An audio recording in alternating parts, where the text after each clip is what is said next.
Assalamualaikum warahmatullahi wabarakatuh. Semangat sehat anak-anakku sekalian.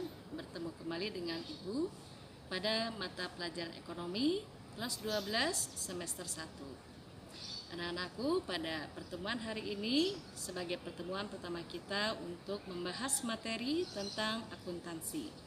Akuntansi sebagai sumber informasi.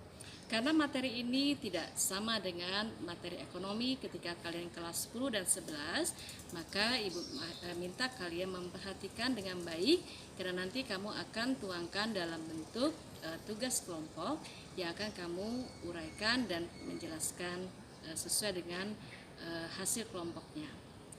Saya akan menyampaikannya dalam bentuk video PPT berikut ini.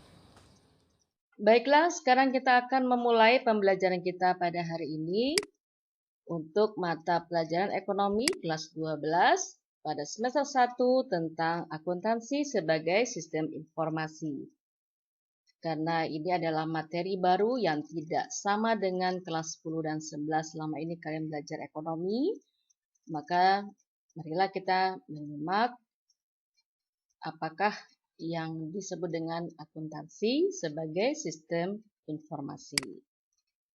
Kompetensi dasar yang harus kita kuasai pada materi ini adalah mendeskripsikan akuntansi sebagai sistem informasi untuk KD 3.1 dan menyajikan akuntansi sebagai sistem informasi pada KD 4.1. Ini adalah isi materinya, mulai dari sejarah akuntansi, pengertian dan manfaat akuntansi, pemakai informasi akuntansi, karakteristik kualitas informasi akuntansi, prinsip dasar akuntansi, bidang-bidang akuntansi, profesi akuntan, dan etika profesi akuntan.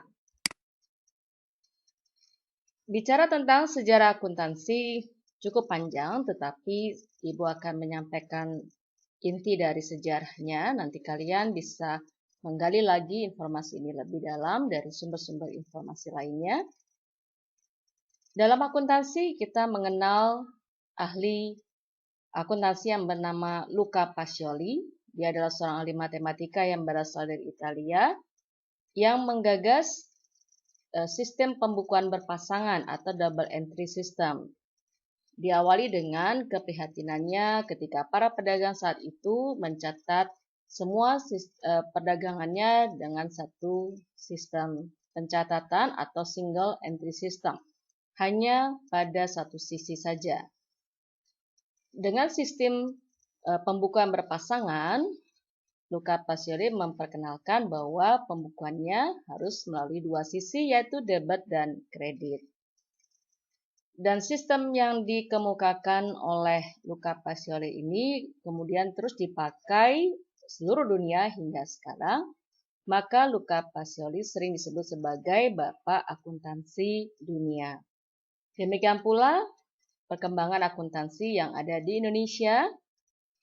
Ada beberapa sistem akuntansi di dunia. Kita awalnya menggunakan sistem kontinental dari Belanda, yang kemudian beralih pada tahun 1960 menggunakan sistem akuntansi Anglo-Saxon dari Amerika Serikat. Dan sistem-sistem akuntansi ini ya memang bergantung kepada nama si pengembang akuntansi di negara masing-masing.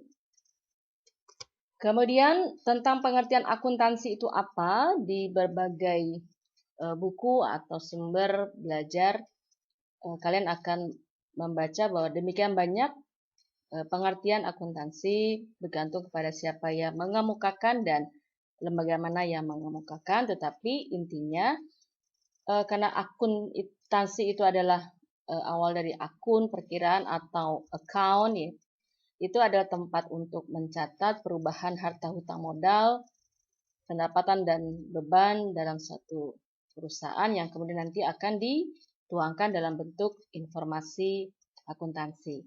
Dan ini adalah salah satu pengertian akuntansi menurut American Accounting Association. Berikutnya adalah siapa yang memanfaatkan atau sebagai pemakai informasi akuntansi. Informasi akuntansi ini salah satunya bisa berbentuk laporan keuangan ya. Nah, siapa saja yang membutuhkan laporan keuangan atau informasi akuntansi ini? Ada dua pihak, pertama pihak intern dan kedua pihak ekstern. Pihak intern berarti pihak yang ada di dalam perusahaan, yang terdiri atas pimpinan perusahaan, manajer atau kepala bagian. Sedangkan pihak ekstern, misalnya pelanggan atau customer, ada kreditor, pemerintah, masyarakat, karyawan, dan juga pemilik perusahaan. Dalam hal ini adalah pemilik modal perusahaan. Kemudian apa karakteristik atau kualitas informasi akuntansi yang menjadi standar ketika kita membuat laporan informasi akuntansi? Di sini ada berbagai kualitas atau karakteristiknya. Pertama, mudah dipahami bahwa pemakai informasi akuntansi harus mudah mencerna, memahami laporan yang dibuat oleh perusahaan. Jadi beberapa atau semua akun yang dimunculkan dalam laporan tersebut menjadi satu bahasa yang sama bagi pemakai informasi akuntansi. Itu sebabnya sering disebut akuntansi adalah sebagai bahasa dunia usaha atau language of business. Kemudian memiliki nilai prediksi, artinya nilai yang bisa dijadikan prediksi atau perkiraan kemungkinan berkembangnya perusahaan. Dan harus dilakukan tepat waktu. Diupayakan memberikan atau menyajikan laporan keuangan tidak jauh dari yang seharusnya. Kemudian laporannya isinya harus dapat diandalkan atau dipercaya sebagai bahan atau dasar keputusan bagi pengguna informasi akuntansi dan memiliki umpan balik bagi pemakai akuntansi, serta informasi akuntansi harus relevan dan dapat diperbandingkan antara laporan yang tahun pertama dengan tahun kedua atau antar tahun dengan perusahaan yang sama. Berikutnya adalah prinsip dasar akuntansi apa saja. Di sini Ibu tampilkan ada 10. Ibu akan jelaskan secara singkat. Tentang biaya historis adalah biaya perolehan atas harta yang kita beli di awal. Itu artinya biaya yang kita keluarkan nilainya tetap harus ada tampak dalam laporan keuangan walaupun secara ekonomis harta tersebut berkurang. Dan di situ akan ada sistem atau cara mencatatnya. Dan pengakuan pendapatan juga harus hati-hati ketika kita menerima pendapatan atau transaksi yang ada nominalnya tetapi transaksinya belum deal atau uangnya belum kita terima. Kemudian dalam prinsip akuntansi itu harus dapat mempertemukan antara nominal pendapatan atau uang pendapatan dengan biaya sehingga kita dapat melihat apakah kita mendapatkan keuntungan atau kerugian. Dan penulisan akun dalam akuntansi harus konsisten, tidak boleh berubah, termasuk misalnya menentukan sistem pencatatan atau sistem penghitungan penyusutan. Jika di awal disebutkan sistem penyusutan, misalnya menggunakan metode garis lurus, maka tahun depan pun juga harus menggunakan metode yang sama, sehingga perbandingannya bisa kita lihat. Kemudian harus mengungkapkan data-data secara lengkap, dan kita harus bisa memisahkan antara harta pribadi dengan harta perusahaan. Maka kita harus memahami kesatuan usaha pribadi, antara harta pribadi dengan harta perusahaan, termasuk apabila kita punya perusahaan lebih dari satu, harus memisahkan antara harta perusahaan yang satu dengan yang lainnya. Dan kita harus memiliki periode akuntansi yang disepakati, setahun sekali, sebulan sekali, 3 bulan sekali, dan seterusnya. Serta yang dituangkan dalam laporan keuangan itu adalah dapat dihitung, diungkapkan dalam satuan moneter, entah rupiah, dolar, euro, dan sebagainya. Jadi bernilai nominal uang. bukan berupa misalnya jumlah karyawan atau gedungnya berapa tingkat, itu tidak ada dalam laporan keuangan. Kemudian kita harus berusaha dan mempunyai prinsip dasar bahwa perusahaan kita akan melanjutkan usaha terus-menerus atau berkesinambungan atau going concern. Dan kita juga dapat memisahkan mana barang yang ketika kita beli bernilai materialitas. Apakah dia bisa dimasukkan dalam kategori aset perusahaan atau hanya merupakan beban usaha perusahaan. Bicara tentang bidang-bidang akuntansi juga bermacam-macam, bergantung pada konsentrasi utamanya membahas tentang apa. Di sini ada sekitar 10 bidang-bidang akuntansi. Ada bidang akuntansi keuangan, perpajakan, pemeriksaan atau auditing. Ada akuntansi biaya, akuntansi manajemen, akuntansi anggaran, akuntansi pemerintahan, akuntansi pendidikan, akuntansi tentang sistem akuntansi, dan akuntansi internasional. Kalian bisa membahas, memperdalamnya dengan banyak membaca hal-hal yang bicara tentang bidang-bidang akuntansi ini. Selanjutnya kita akan membahas tentang profesi akuntan. Jadi kalau kita mau memperdalam tentang akuntansi, kita bisa menjadi seorang akuntan. Seorang akuntan itu dengan pendidikan formalnya yang S1-nya bisa SE dan yang berkaitan dengan ekonomi, kemudian melanjutkan dengan mengambil ujian profesi tentang akuntan. Jadi misal seorang sarjana ekonomi belum tentu bisa menjadi seorang akuntan. Seorang akuntan itu mempunyai gelar AK di belakang namanya, berarti dia adalah seorang akuntan.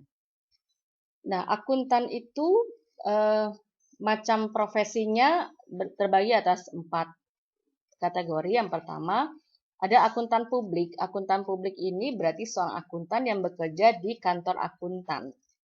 Yang di dalamnya adalah profesi akuntan, kemudian memberikan jasa layanan kepada pelanggan atau konsumen yang membutuhkan jasa akuntansi. Kalau dia bekerjanya di perusahaan, namanya akuntan intern. Kalau dia bekerja di lembaga pemerintahan, maka namanya adalah akuntan pemerintah.